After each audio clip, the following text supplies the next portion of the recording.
John Stanko here with the king of RotoExperts, Scott Engel. Scott, a couple questions for you. The year-long questions. People got some concerns. Tom Brady, you saw yesterday against the Jets, really didn't do much at all in the first week, struggled as well. Concerns in the long run for Tom Brady?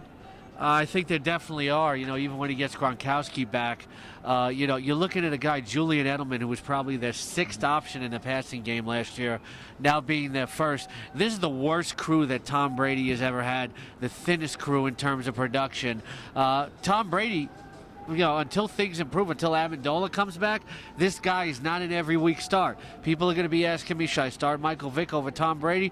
I might be saying yes. I'm not going to get crazy yet and say start Terrell Pryor over Tom Brady. I think it depends on who you have, but this guy is not a lock, stock, and barrel start like the cliche goes, like he's been for most of his fantasy career. You mentioned Michael Vick and the Eagles offense. They played phenomenal week 1 against the Washington Redskins. How does that have impact-wise, fantasy-wise, them running that many plays each game? Don't get too excited about Michael Vick here, okay?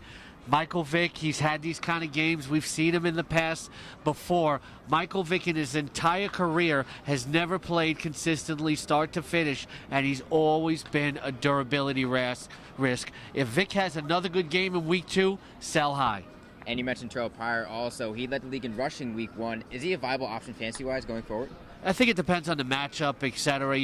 Indianapolis defense is slightly improved, but not really all that good. Pryor's going to get you a lot of rushing yards, but his mechanics need work.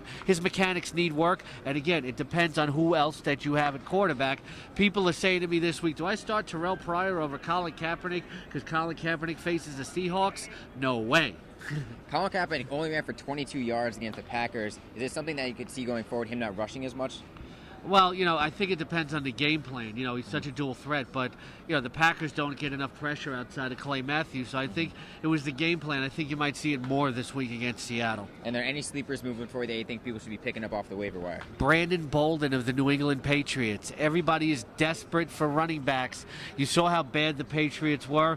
How desperate are they when they're trotting out LeGarrette Blount on third down? That shows they need help with running back with Shane Vereen out. Pick up Brandon Bolden.